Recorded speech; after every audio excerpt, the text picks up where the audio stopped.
मेरा मजेदार अड्डा जो काम न आया। महत्वाकांक्षी सारा देखती थी कि स्कूल के बाद उसके बच्चे 8 साल का लियो और 5 साल की माया स्क्रीन से चिपके रहते हैं। उसने एक ऐसे पारिवारिक जीवन की कल्पना की थी जो समृद्ध अनुभवों से भरा हो और वो उनकी दोपहर को बदलने के लिए दृढ़ थी। प्रेरित होकर उसने operation family fun and learning hub की योजना बनाई। उसका नजरिया था कला और शिल्प, शैक्षिकी, खेल और बाहरी गतिविधियों का एक सुनियोजित स्वर्ग जो बेतरतीब स्क्रीन समय की जगह ले। कई दिनों तक सारा ने बड़ी लगन से रंगीन चार्ट डिजाइन किए, खास कला सामग्री खरीदी और एक विस्तृत साप्ताहिक कार्यक्रम को लैमिनेट करवाया। उसका उत्पाद पूरी तरह से नियोजित था, जिसमें घंटों का प्रयास लगा था। लॉन्चिंग का दिन आ गया। सारा ने उत्साहपूर्वक जीवन चार्ट और नए एक्टिविटी स्टेशन का अनावरण किया। हमारे अद्भुत फन हब में आपका स्वागत है, उसने उत्साह की उम्मीद करते हुए मुस्कुराते हुए कहा।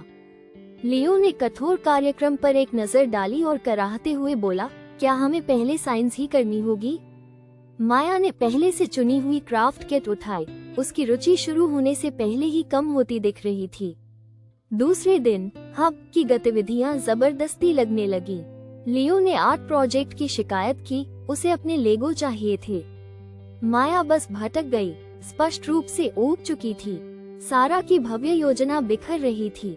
हफ्ते के अंत तक सावधानीपूर्वक योजना बनाया गया फन हब वीरान हो गया था। क्राफ्ट की सामग्री अछूती पड़ी थी, चार्ट अनदेखे थे। सारा के सर्वोत्तम प्रयासों के बावजूद बच्चे फिर से स्क्रीन की ओर लौट गए। सारा वीरान हब के बीच बैठी थी, पूरी तरह से हारी हुई महसूस कर रही थी। सारी मेहनत बर्बाद, उसका स्टार्टअप बुरी तरह विफल हो गया था। इतना गलत क्या हो गया? उसने निराश होकर बुदबुदाया। लियो को अनायास एक विस्तृत लेगो अंतरिक्ष यान बनाते हुए और माया को अपनी गुड़ियों के साथ जीवंत कहानियां बनाते हुए देखकर सारा को अचानक एक गहरी बात समझ में आई। उसने अपनी आदर्श दुनिया डिजाइन की थी, उनकी नहीं। उसे स्टार्टअप की विफलताओं पर एक पॉडकास्ट याद आया। संस्थापक अक्सर ऐसा कुछ बनाते हैं जिसे कोई नहीं चाहता। उसने कभी अपने टारगेट यूजर्स, अपने बच्चों से यह नहीं पूछा था कि वे वास्तव में क्या चाहते हैं। कोई बाजार अनुसंधान नहीं। अगली शाम एक और नई योजना की घोषणा करने के बजाय सारा ने सहजता से पूछा, ऐसी कौन सी मजेदार चीज है जो तुम चाहोगे कि हम परिवार के रूप में अक्सर करें? कोई चार्ट नहीं, बस एक खुली बातचीत। लियो ने उत्साहपूर्वक बाहरी रोमांच और किले बनाने का सुझाव दिया। माया की आंखें कुकीज बनाने और ड्रेस अप खेलने की बात सुनकर चमक उठी।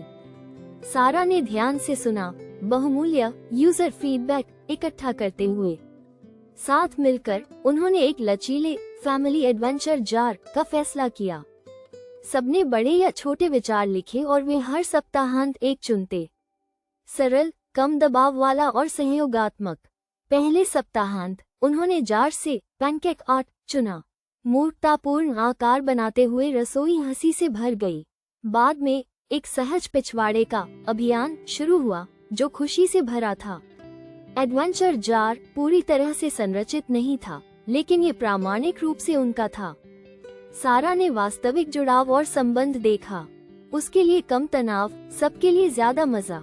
एक वास्तव में सफल उत्पाद जो मिलकर बनाया गया था। परिवार की किसी नई पहल या व्यवस्था में बहुत ज्यादा निवेश करने से पहले अपनी धारणाओं की हमेशा जांच करें और अपने उपयोगकर्ताओं, अपने बच्चों से प्रतिक्रिया लें। छोटे स्तर पर शुरू करें, लचीले रहें और वास्तविक जुड़ाव और स्थायी सफलता के लिए मिलकर बनाएं।